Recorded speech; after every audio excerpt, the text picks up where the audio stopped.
Railway station पर अचानक खिड़की से बहुत तेज रोशनी आती है। जब एक बेघर आदमी पीछे मुड़ता है, वो ये देखकर हैरान रह जाता है कि प्रकाश में कहीं से कोई वस्तु प्रकट हो गई है। उसी समय दो बच्चे एक वृद्ध महिला को धक्का देकर उसका पर्स चुराकर भागने लगते हैं। प्रोट महिला को केवल खड़े होने में मदद करने की कोशिश करता है। पुलिस के आने पर उसे लगता है कि वो डाकू है। बेघर आदमी और बूढ़ी औरत ने तुरंत स्पष्ट किया कि उसने ऐसा नहीं किया। एक अधिकारी ने प्रोट से पूछा कि क्या वो यात्रा कर रहा है, तो उन्होंने बताया कि वे अभी आए हैं और फिलहाल उनकी यात्रा समाप्त हो चुकी है। जब वो उसके सामान और टिकट के बारे में पूछती है, प्रोट का कहना है कि उसे सामान की जरूरत नहीं है और वो ट्रेन से नहीं आया है। इसके बाद पुलिस वाला उसे अपना धूप का चश्मा उतारने को कहता है, लेकिन वो मना कर देता है क्योंकि यह ग्रह बहुत चमकीला है। इन अजीब जवाबों के कारण पुलिस उसे गिरफ्तार कर लेती है। वे बेघर आदमी से ये भी पूछते हैं कि प्रदर्शनकारी किस गेट से बाहर आया था, तो वो आदमी उन्हें बताता है कि वो किसी भी गेट से नहीं आया है।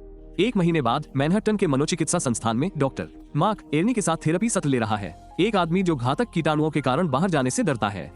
एर्नी तब तक अपना मुखौटा नहीं उतारता जब तक मार्क दरवाजा बंद नहीं कर देता। खिड़की से बाहर निकलता है और हर जगह कीटाणुओं के होने की शिकायत करता रहता है, कैफेटेरिया के भोजन की तरह। इसके बाद एक नए मरीज को दूसरे अस्पताल से स्थानांतरित किया जाता है। मार्क प्रयोगशाला में जाता है और डॉक्टरों द्वारा उसे जानकारी दिए जाने से पहले कुछ सेकंड के लिए प्रोट को देखता है। पुलिस ने प्रोट को मतिभ्रमकारी नशा के संदेह के तहत अस्पताल भेज दिया, लेकिन उसके सभी परीक्षण साफ आए। बीमारी या मस्तिष्काघात के कोई लक्षण भी नहीं है। उसे भूलने की बीमारी और भ्रम का निदान किया गया है, क्योंकि वो लगातार ये दावा करता रहता है कि वो किसी दूसरे ग्रह से आया है। डॉक्टरों ने उसे भारी मात्रा में दवाइयां दी है, फिर भी व्यवहार में कोई परिवर्तन नहीं आया, जिससे मार्क को आश्चर्य हुआ।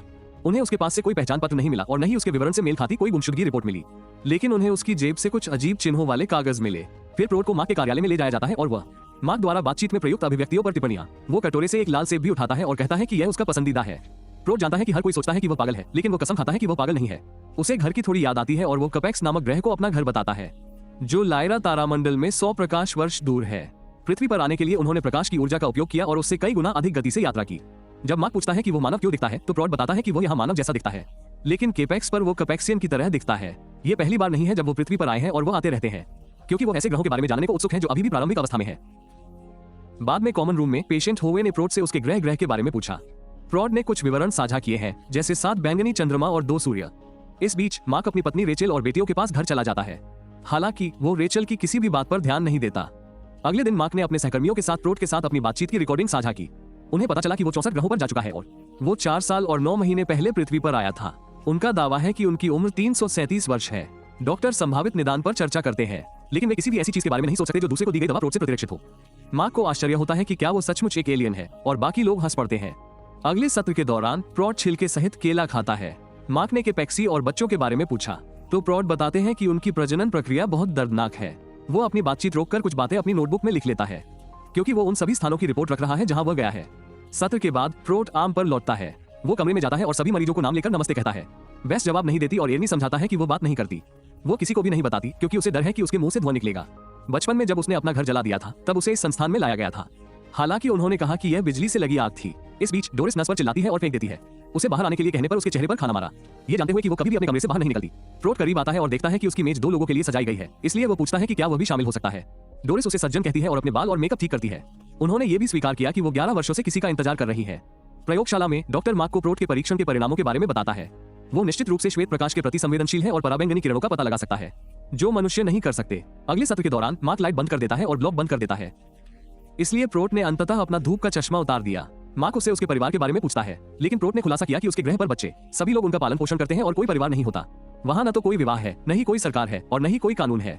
वे गलत काम करने वाले लोगों को सजा नहीं देते, क्योंकि आंख के बदले आंख की नीति को मूर्खतापूर्ण नीति माना जाता है।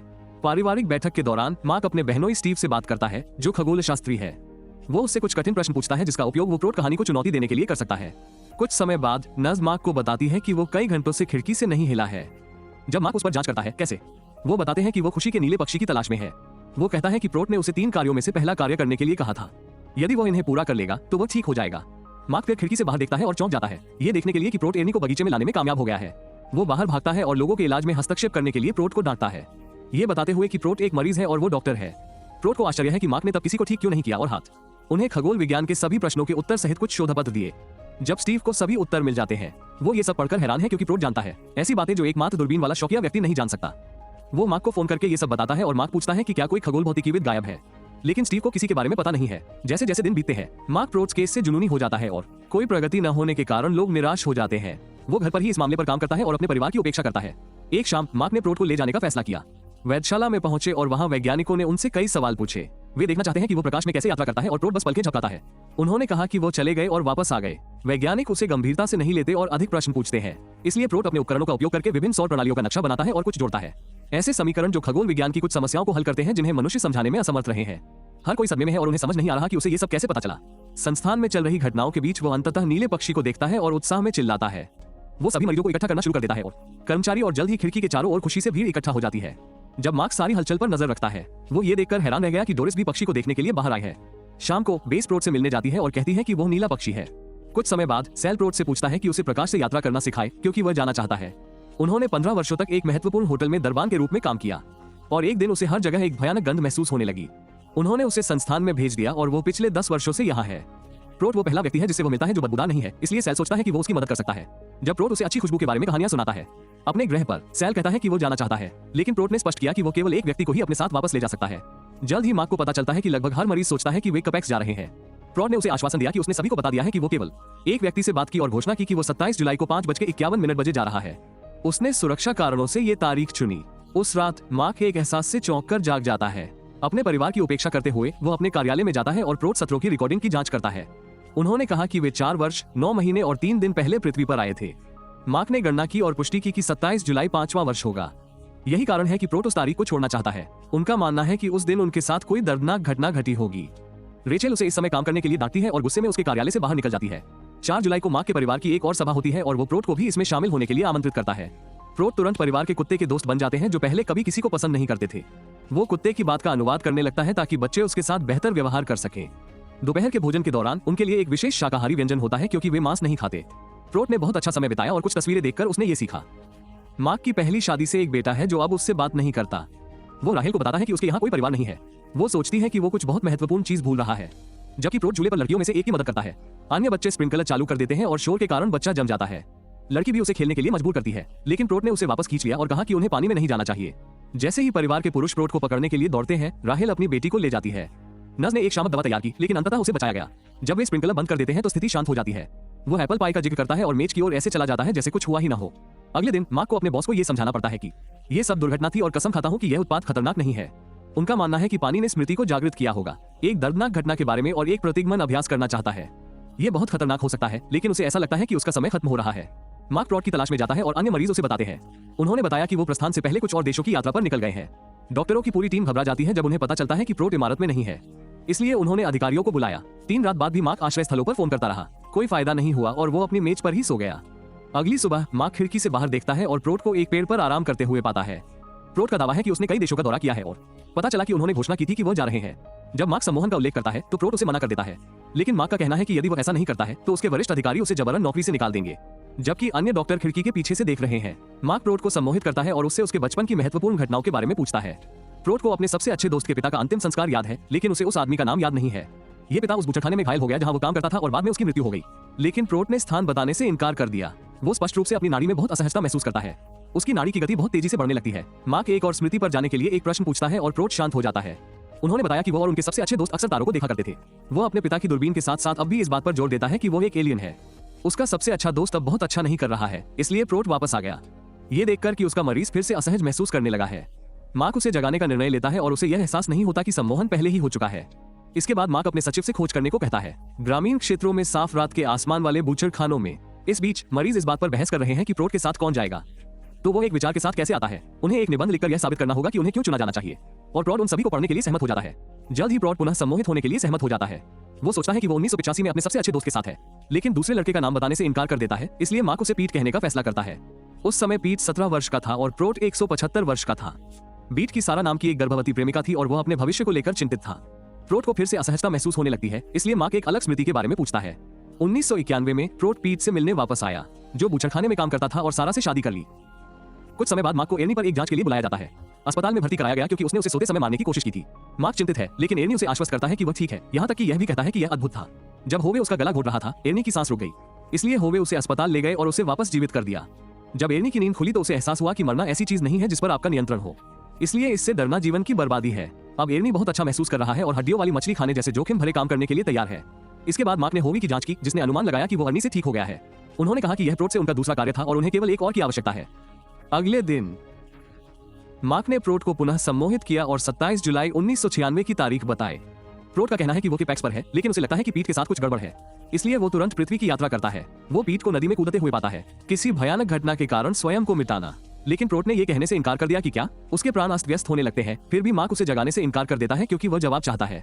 अचानक प्रोट मार्क को धक्का दे देता है और घुटनों के बल गिर जाता है, जिससे उसका शरीर बुरी तरह से टूट जाता है। नर्सें उसे बेहोश करने के लिए दौड़ी, लेकिन मार्क उन्हें रोक देता है और सावधानीपूर्वक प्रोट के पास जाकर उसे जगाता है। घटना के दौरान प्रोट की जेब से कुछ चीजें गिर गई, इसलिए मार्क ने उन्हें उठा लिया। घर लौटते समय मार्क को पता चलता है कि प्रोट की पेंसिल अभी भी उसकी जेब में है। उसे देखते ही उसे साल्वो शब्द में 505 नंबर दिखाई देता है। वो भागकर एक पे फोन की तरफ जाता है, कुछ कॉल करता है और पुष्टि करता है कि 505 न्यू मैक्सिको का क्षेत्र कोड है। ये समझने के बाद कि साल्वा का मतलब मोक्ष सेना है, वो इस जानकारी को अपने सचिव के शोध के साथ जोड़ने के लिए कार्यालय लौटता है। नदी, बूचड़खाना और मोक्ष सेना वाली जगह की खोज करके वे ग्वाडेलूप काउंटी पाते हैं। 27 जुलाई 1996 के समाचार में उन्होंने पढ़ा कि रॉबर्ट पोर्टर नामक एक व्यक्ति डूब गया। मार्क तुरंत ग्वाडेलूप काउंटी के लिए उड़ान भरता है और शेरिफ से मामले के बारे में पूछता है। रॉबर्ट बुद्धिमान और दयालु था और वह अपनी पत्नी और बच्चे के साथ शहर से बाहर रहता था। शेरिफ मार्क को रॉबर्ट के पुराने घर ले जाता है और उसे बताता है कि क्या हुआ था। एक अपराधी घर में घुस आया और फायदा उठाया। रॉबर्ट की पत्नी और उसकी बेटी दोनों को मारने से पहले उसने उसकी हत्या कर दी। जब रॉबर्ट काम से घर आया, उसने अपने प्रियजनों के शव देखे और टूट गया, इतनी बुरी तरह कि उसने अपराधी की गर्दन तोड़कर उसे मार डाला। घर के बाहर मार्क को अपने जैसे ही स्प्रिंकलर और झूला मिला। बगीचे में जाती है और कल्पना करती है कि रॉबर्ट वहां अपने खून से सने हाथ धो रहा है। इसके बाद शेरिफ मार्क को नदी के पास ले जाता है और उसे दिखाता है कि उन्हें रॉबर्ट के कपड़े कहां मिले थे। उनका मानना है कि उसने खुद को मिटा दिया, लेकिन उसका शव कभी नहीं मिला। 27 जुलाई को मरीज एक साथ मिलकर एक छोटी सी पार्टी कर रहे हैं। सारे निबंध खत्म करके प्रोट को अलविदा कहो। मार्क उसे आखिरी ड्रिंक के लिए अपने ऑफिस बुलाता है। प्रोट का कहना है कि कैपेक्स पर किसी को उनकी याद नहीं आती, लेकिन उसे यह एहसास होता है कि धरती पर उसकी कमी खलेगी। वो मार्क से कहता है कि वो अपने बेटे को बुलाए और चीजें ठीक करे। मार्क फिर उसे रॉबर्ट पोर्टर की तस्वीर वाली एक हाई स्कूल की किताब दिखाता है, ये पुष्टि करते हुए कि वे बिल्कुल एक जैसे दिखते हैं। जब मार्क कहता है कि वे एक ही व्यक्ति हैं, प्रोट इससे इनकार करता है और मार्क से कहता है कि वो रॉबर्ट के जाने के बाद उसकी देखभाल करे। बाद में प्रोट पार्टी में शामिल हो जाता है। सेल जानना चाहता है कि चुना हुआ कौन है और प्रोट कौन है। उनका कहना है कि उन्हें जल्दी सोने के लिए अतिरिक्त अंक मिलेंगे, इसलिए सभी लोग अपने कमरों की ओर भागते हैं। उस पर बाहर बेस ने मेज पर अपना मुड़ा हुआ निबंध गिरा दिया। होवे अपना अंतिम कार्य पूछने के लिए रुकता है, इसलिए प्रोट उसे यही रहने और किसी भी चीज के लिए तैयार रहने को कहता है। फिर होवी उसे अपने घर जाने से पहले निबंध देता है कमरे के लिए और प्रोट ये एड सबसे अच्छा परित्यक्त कागज के ढेर पर। इस बीच मार्क से राहेल मिलने आती है, जो उसके लिए खाना लेकर आई है। वो आभारी है और बेहतर पति बनने की कोशिश करता है। मध्य रात्रि में शहर के ऊपर रोशनी टिमटिमाती है। कुछ घंटों बाद मार्क को एहसास हुआ कि वो देर तक सो गया है और लगभग 5:51 बज चुके थे। जैसे ही वो नीचे की ओर दौड़ता है, वो देखता है कि सूरज धीरे धीरे निकल रहा है और उसे एहसास होता है कि प्रोट ने चुना है। अपने प्रस्थान का समय बढ़ाता है। अपने कमरे में प्रोटा वो अपना चश्मा उतारता है और खिड़की की ओर देखता है। दरवाजे की रखवाली कर रही नर्स ने देखा कि वो हिल रहा है, लेकिन उस समय सुरक्षा कैमरा काम करना बंद कर देता है। जब तक मार्क कमरे में पहुंचता है, उसे प्रोट कहीं भी दिखाई नहीं देता। करीब से देखने पर बिस्तर के नीचे उसका अचेत शरीर दिखाई देता है। नर्सें शव को एक स्ट्रेचर से बाहर ले जाती हैं और दूसरी मरीज भ्रमित हैं क्योंकि वे अब उसे प्रोट के रूप में नहीं देखते हैं। एरनी बताते हैं कि प्रोट चला गया है और समूह को अचानक पता चलता है कि बेस गायब हो गई है। वे उसके कमरे में दौड़कर जाते हैं और उसका निबंध उसके बिस्तर पर पाते हैं। वो इसे कैसे पढ़ता है ये पुष्टि करने के लिए कि उसे चुना गया था, और अंतिम पृष्ठ पर यह संदेश लिखा है कि मेरा कोई घर नहीं है। जैसे जैसे दिन बीतते हैं, मार्क रॉबर्ट के कैटेटोनिक शरीर की देखभाल करना जारी रखता है क्योंकि प्रोट ने उसे ऐसा करने के लिए कहा था। वो आदमी जीवित है, लेकिन वो हिलता डुलता या बोलता नहीं है। ये पता चला कि प्रोट एक एलियन था जिसने अपनी पूरी ताकत लगा दी थी अपने मित्र के शरीर को स्वयं नष्ट करने के बाद पृथ्वी पर आने के लिए। रॉबर्ट का व्यक्तित्व तभी सामने आया जब आघात स्प्रिंकलर और सम्मोहन द्वारा ट्रिगर किया गया था। प्रोट ने कहा कि वो केवल एक व्यक्ति को ही कैपेक्स में ले जा सकते हैं क्योंकि उन्हें एक नए शरीर की आवश्यकता है। मार्क रॉबर्ट को बताता है कि सभी मरीज कैसे हैं, उसके कारण अब वो बेहतर कर रहा है और बताता है कि बेस कभी नहीं मिली। काम के बाद मार्क स्टेशन जाता है और अंततः अपने बेटे से मिलने का साहस जुटा पाता है। कृपया सदस्यता अवश्य लें और नोटिफिकेशन चालू करें ताकि आप इस तरह के और वीडियो देख सकें। देखने के लिए धन्यवाद।